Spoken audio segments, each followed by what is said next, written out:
arrivons au premier dimanche de Carême, j'allais dire enfin, et pour ce premier dimanche de Carême, nous lisons l'évangile de saint Marc au chapitre 1er, où Jésus est conduit au désert.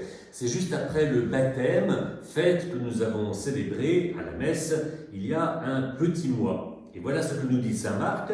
Aussitôt, l'Esprit, c'est l'Esprit Saint, pousse Jésus au désert, et dans le désert, il resta 40 jours tenté par Satan.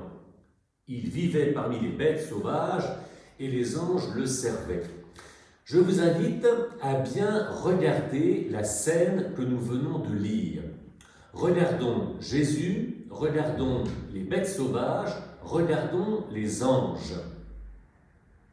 Vous me suivez? Plutôt, nous suivons saint Marc. Comment voyez-vous les bêtes sauvages? Que font-elles dans le désert? Quelles sont ces bêtes? Sont-elles furieuses? Sont-elles matées? Sont-elles toutes douces? Je vois un lion, je vois un tigre, je vois une panthère, je vois un scorpion, je vois un serpent. Et voilà, ils s'avancent. Voilà. Sont-ils gentils? Sont-ils méchants? Moi, il me semble que des bêtes sauvages, c'est pas gentil du tout.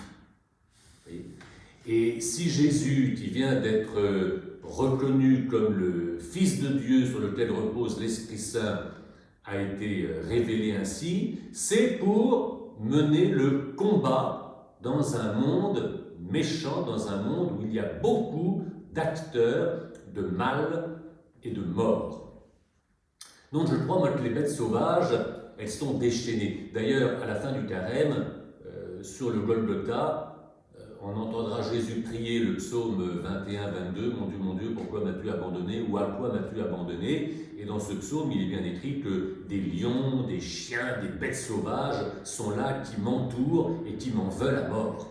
Donc Jésus connaît bien ce climat de combat. Que font les anges? Les anges viennent certainement à l'aide de Jésus pour mener ce combat. Si les anges viennent à l'aide de Jésus, on peut penser que les anges sont aussi envoyés par le bon Dieu pour nous aider, nous aussi, quand nous sommes assaillis dans des combats terribles et par des bêtes sauvages. Nous ne sommes pas tout seuls. Jésus n'est pas tout seul. Les anges, bien sûr, sont des serviteurs de Dieu qui sont envoyés de manière ordinaire ou exceptionnelle, mais n'oublions pas, on l'a dit au tout début, il y a aussi le Saint-Esprit. Le Saint-Esprit repose sur Jésus, c'est l'Esprit qui le conduit, qui le balance, c'est le mot de saint Marc, dans le désert. L'Esprit Saint n'est pas là pour regarder, l'Esprit Saint est là aussi pour assister, pour fortifier, au sens strict, pour rendre fort contre ces bêtes sauvages. Le Saint-Esprit, c'est pas que pour Jésus. Jésus le reçoit pour nous montrer que le Saint-Esprit vient au secours, comme dit saint Paul, de notre faiblesse. Nous ne sommes pas seuls. Troisième personnage, Jésus qui est face à ces bêtes sauvages, fortifié par l'Esprit Saint, aidé par les anges. Quel est son but? Et combattre les bêtes sauvages, est-ce que c'est pour les anéantir, les faire disparaître, comme par un coup de baguette magique, ou bien est-ce pour les transformer en bêtes serviables? Voilà. Est-ce que c'est pour renverser leur hostilité et en faire des animaux, un environnement heureux et qui viennent en aide les uns aux autres?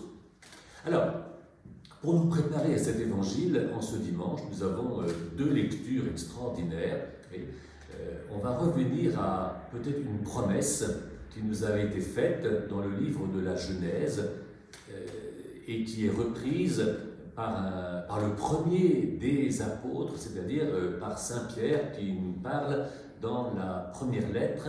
Et il s'agit du récit du déluge.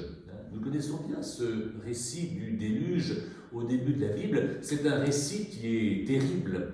Et Dieu a créé l'humanité se déploie devient très nombreuse, mais ce que Dieu observe, c'est que le mal grandit avec la profusion de cette humanité. Et Dieu vit que le mal était répandu partout et que ce ne sont que des pensées mauvaises qui viennent à l'esprit des hommes.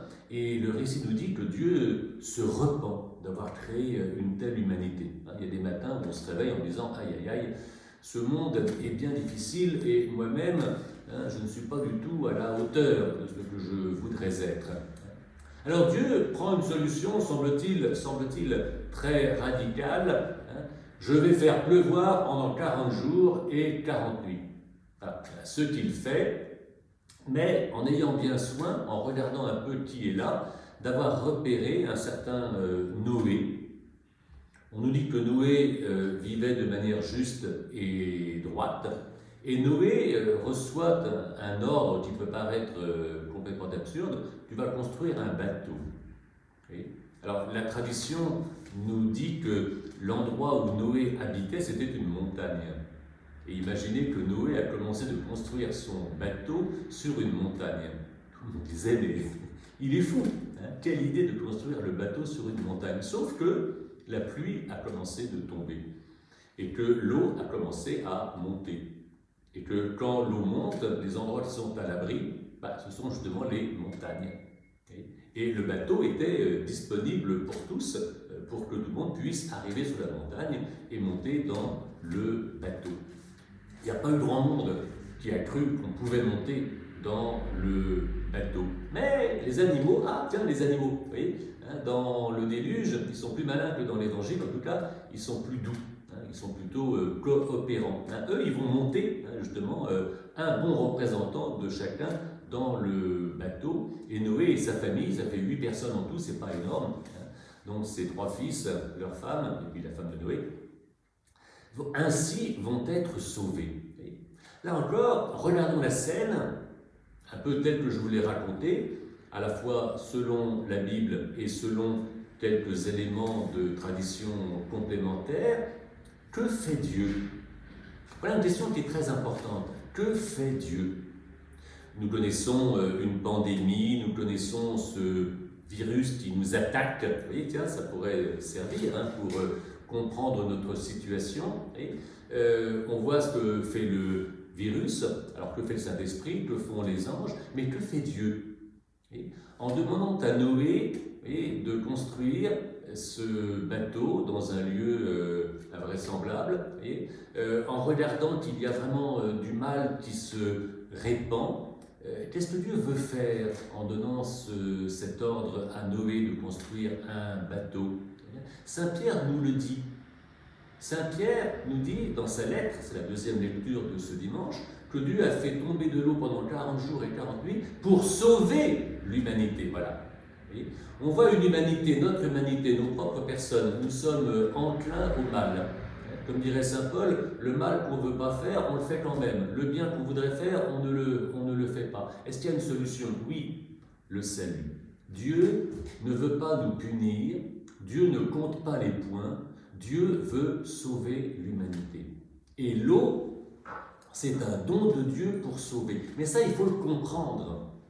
C'est-à-dire, dans un premier temps, on a l'impression que toute l'humanité est noyée, est engloutie dans les eaux. Qu'est-ce que ça veut dire? Ça veut dire que le péché que nous commettons, le mal que nous faisons, ça fait très mal, c'est beaucoup plus grave qu'on ne l'imaginait. On se dit, sur des pécadilles, ça passera. Non! Il y a vraiment des comportements, regardez, on sait fermer les yeux, et quand on les ouvre, on s'aperçoit qu'on a été, en fait, abominable. Et à mon avis, d'ailleurs, l'épreuve de l'enfer, c'est ça. C'est-à-dire, c'est de regarder pour de vrai combien on a blessé nombre de personnes, voire pire. Est-ce que c'est le tout de notre humanité? Certainement pas. C'est Dieu qui est l'alpha et l'oméga de notre vie. Et Dieu, il sait renverser les situations. Le mal, il lui apporte une guérison. Et aux blessures, il apporte le pardon. Et au fond, le véritable ennemi de Dieu, ce n'est pas le pécheur, c'est le péché. Et on voit que Jésus va être envoyé pour à la fois porter le péché du monde, c'est-à-dire montrer, notamment par son corps crucifié, que le péché c'est vraiment très violent et c'est très grave, et d'un autre côté, par le même acte, apporter le pardon. Dans le déluge, qu'est-ce qu'il nous est montré? Il nous est montré que dans un premier temps, Dieu vient montrer la gravité du péché et il veut engloutir le pécheur. Mais en réalité, ce n'est pas le pécheur qu'il veut engloutir, c'est le péché. Le pécheur, il veut le sauver. Entendons-nous bien, Dieu qui est infiniment bon, Dieu qui est lumière, vous lui parlez du péché, il ne sait pas ce que c'est. Dieu, c'est le contraire du péché. Il ne connaît même pas le péché. Par contre, il connaît le pécheur, c'est pas pareil. Mais le pécheur, il ne veut pas le détruire, il veut le sauver. Et c'est pourquoi l'eau, loin d'être une punition, c'est un avertissement et ensuite c'est une guérison. Pensez au baptême. Soit nous avons été baptisés, et dans le baptême, nous sommes passés par le déluge. On dit dans la bénédiction de l'eau dans le baptême, déjà dans le déluge, tu annonçais le baptême. Dans le baptême, nous avons été engloutis, nous sommes morts, au contraire. Nous sommes comme nés de nouveau, non seulement de l'eau naturelle, mais nous sommes nés aussi de l'Esprit Saint. Nous sommes rendus plus forts, nous sommes rendus meilleurs. Non seulement nous connaissons ce qui est bien, mais nous recevons la force de le faire. Non seulement nous reconnaissons que le mal c'est dangereux, mais nous sommes avertis que c'est plus grave qu'on ne le croyait, et donc on peut beaucoup mieux y échapper. Retenons que Dieu n'est pas quelqu'un qui punit, c'est quelqu'un qui guérit. Et ça, c'est toute la démarche de Carême qui est comme colorée, comme reconstruite par cette première lecture. L'eau du déluge est une eau qui sauve, Dieu ne punit pas, Dieu est quelqu'un qui vient au secours de notre faiblesse. Alors, du coup, quelle est la bonne nouvelle? C'est Jésus tout seul au désert ou c'est nous avec lui au désert ou nous tout seuls au désert? Alors d'abord, moi je dirais que Jésus a certainement dû connaître cette épreuve dans le désert après son baptême. D'être saint dans un monde pécheur, c'est pas du tout commode. Or, nous les baptisés, nous avons conscience d'être appelés et d'être reconstruits par Dieu pour mener une vie qui soit claire et belle. Or, nous vivons dans un monde et nous participons à un monde qui est violent. Est-ce qu'on peut en sortir? La réponse est oui. Nous pouvons chercher pour préparer ce dimanche quelles sont justement les bêtes sauvages qui se dressent contre nous. Par quoi sommes-nous tentés? Qu'est-ce qui nous défigure? Qu'est-ce qui nous contrarie? Ensuite, posons-nous la question, par qui suis-je aidé? Suis-je tout seul? Non, je ne suis pas tout seul. Jésus n'est jamais tout seul.